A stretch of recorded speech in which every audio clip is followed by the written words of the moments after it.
Now, these days we consume a lot of caffeine in the form of coffee and tea mainly, and some people consume it in the form of caffeine tablets or energy drinks, etc. Across the board, one finds that caffeine intake at a level of 1 to 3 milligrams per kilogram of body weight improves reaction time. That is, it reduces the amount of time to take a physical action or to answer a question correctly with a verbal response. It can also improve coordination. It can also improve memory, although I do want to mention that whereas most studies of the effects of caffeine on improving mental and physical performance involve taking caffeine at 1 to 3 milligrams per kilogram of body weight before the mental task or physical task, there is also a pro-performance effect of caffeine on memory if one takes caffeine after learning certain material, or I should say being exposed to certain material. We'll come back to that in a few minutes. If one examines reaction time, mood, alertness, focus, and memory, or the ability to call up information from memory, or physical dexterity, power output, endurance, and overall feelings of well-being during exercise and exertion, caffeine has been shown in numerous studies in both men and women to improve all of those metrics significantly. So this is all just to say that caffeine is an incredible performance-enhancing tool. Now, what's not obvious from the statement that caffeine is a performance-enhancing tool across the board and in men and women and in different contexts is that the way in which caffeine is taken is very important. Because 90% or more of adults consume caffeine, finding controls for studies of caffeine is really challenging. That is, finding people who don't ingest caffeine regularly is a very challenging task for the researcher. And as a consequence, many of the studies of caffeine on human beings involve depriving regular caffeine users of caffeine and then examining the effects of caffeine given after a period of, say, 5 to 15 days of abstinence in a person that is essentially experiencing mild withdrawal symptoms because they haven't had the caffeine that they were used to getting. So this is an important point, and it's a point that likely exacerbates the observed pro-performance effects of caffeine. Now, all of that isn't necessarily a problem, provided you keep it in mind. And it actually points to a way in which, even if you're a regular caffeine user, you can extract more of the benefits of caffeine. The simplest way to do this, for instance, is to look back to what we talked about earlier in terms of the need to have most of your cortisol increase restricted to the hour or hours just after waking in terms of mood and alertness and performance. One of the ways to increase the peak of that cortisol early in the day is to consume caffeine shortly after that peak occurs. And this was really nicely demonstrated in a study entitled Caffeine Stimulation of Cortisol Secretion Across the Waking Hours in Relation to Caffeine Intake Levels. It's a somewhat complicated study because they looked at a bunch of different times of day for caffeine intake. And I should mention in this study, they used this 300 milligrams per day or 600 milligrams per day. So that's quite high, although for people of sufficient body weight and who are accustomed to taking caffeine, it's certainly not going to be in excess of what a lot of people out there are taking. But basically what they observed was the following. Cortisol responses to caffeine are reduced but not eliminated in people who consume caffeine on a daily basis. What this means is that if you wake up and, as I recommended earlier, you avoid drinking caffeine for the first 90 to 120 minutes after waking, but you do get some sunlight or other bright light in your eyes in that time, maybe even get some exercise in that time, which would be even better, and then you ingest caffeine, you'll get a further increase in cortisol, which, provided it's restricted to the early part of the day, is a good thing overall for mood and alertness. So this is a simple performance-enhancing tool, which is to stack caffeine on the tail of that early cortisol peak. I should also mention, however, that in this study, they had people do a 5-day caffeine abstinence prior to being tested with 300 milligrams or 600 milligrams of caffeine. So the simple tool to extract from this and other studies like it is that if you want to experience the maximum alertness promoting effects of caffeine when you ingest it early in the day, you would abstain from caffeine for 5 days and then ingest caffeine 90 to 120 minutes after waking. I would still hope that you were doing all the other things that I described, morning sunlight, exercise, etc., correctly. But regardless, it's very clear that a 5-day abstinence from caffeine, however painful that might be, will increase the performance-enhancing effects of caffeine when you take caffeine on that 6th day. Now, I'm sure many of you out there are saying, why would I ever want to abstain from caffeine for 5 days in order to just get this 6-day performance-enhancing effect? Well, there are a couple reasons for doing that. Perhaps you're planning to travel to a new time zone and you want to use caffeine as a stimulant to stay up during the day in the new time zone. That's a somewhat unusual case.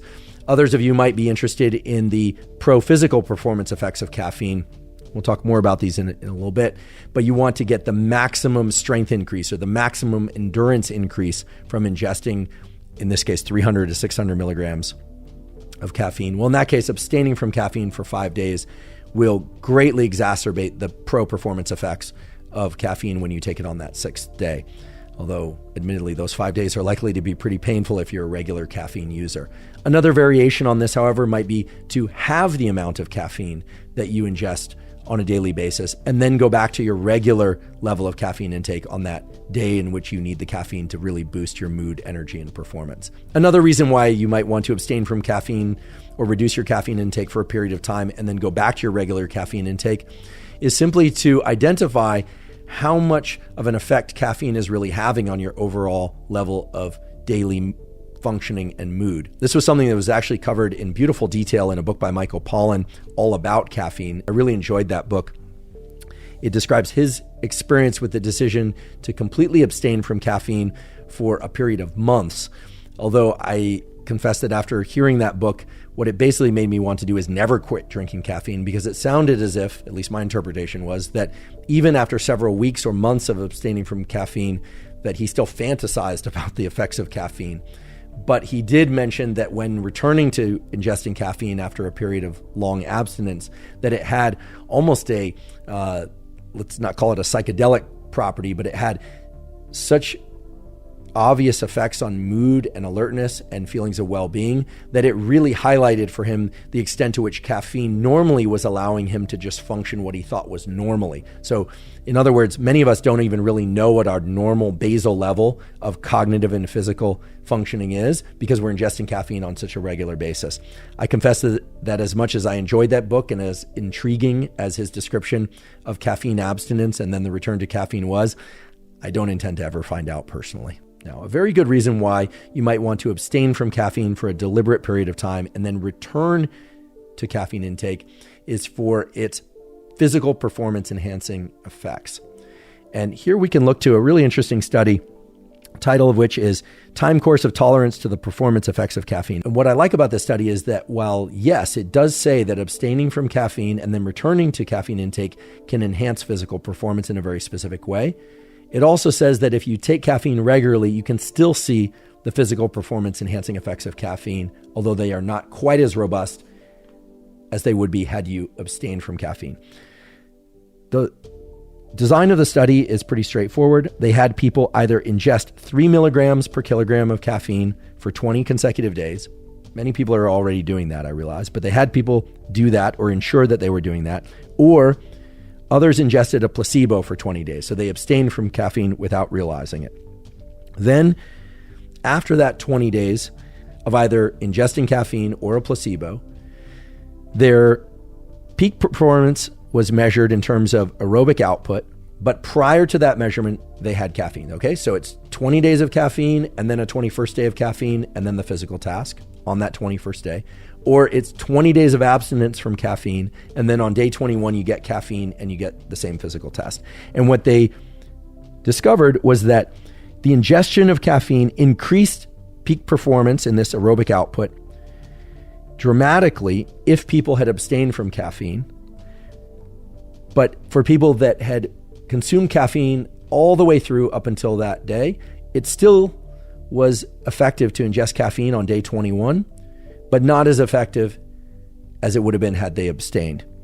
And in fact, the magnitude of the what they call ergogenic effect, which is the pro-performance enhancing effect of caffeine, was higher on the first day than in subsequent days when they allowed people to continue caffeine intake. So the takeaway from this study is really straightforward. If you want to get the maximum physical performance enhancing effects of caffeine, you abstain from caffeine for 20 days. Then on day 21, when you're going to do the physical thing, the task, you ingest caffeine about 30 minutes to an hour before you do that physical challenge.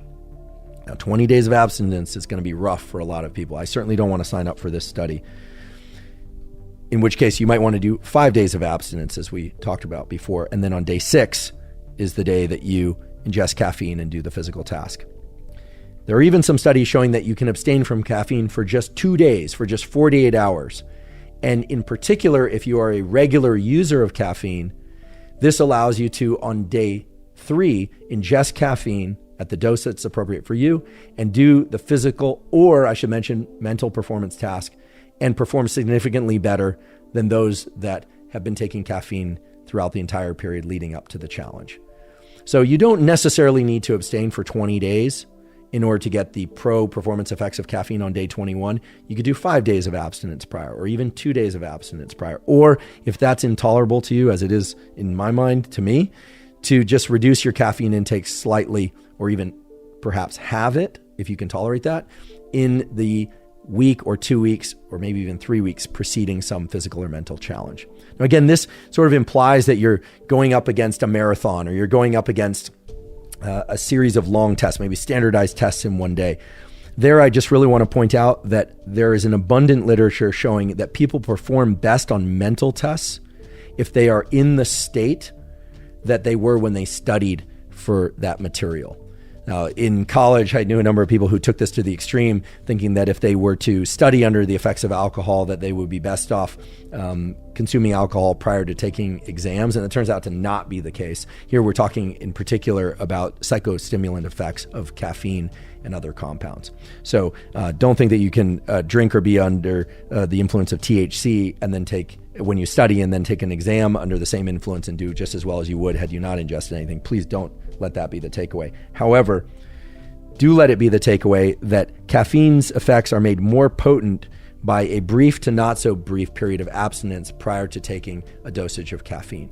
And then the final point to make is that if you are somebody who is not accustomed to drinking caffeine, meaning you're hypersensitive to caffeine or you don't regularly ingest caffeine, please do not ingest caffeine on the day of any important mental or physical challenge or performance, because what you will find is that because you are not caffeine adapted, you will experience changes in your thermal regulation, in your levels of anxiety and jitteriness, and your levels of focus that could be very detrimental to mental or physical performance. So you don't want to throw yourself in the deep end by ingesting caffeine if you're not used to it. And I should mention that for people that are not accustomed to ingesting caffeine or are very sensitive to caffeine, even 25 to 50 milligrams of caffeine, again, the amount that's found in, for instance, a piece of certain types of chocolate, can actually cause anxiety. So be careful there. Here I'm referring only to people that are accustomed with caffeine intake. So what I recommend is to explore the ergogenic effects of caffeine during your training, and then to make a decision about what you can reasonably and reliably do in terms of abstinence, and then pulse with caffeine on the day of the challenge.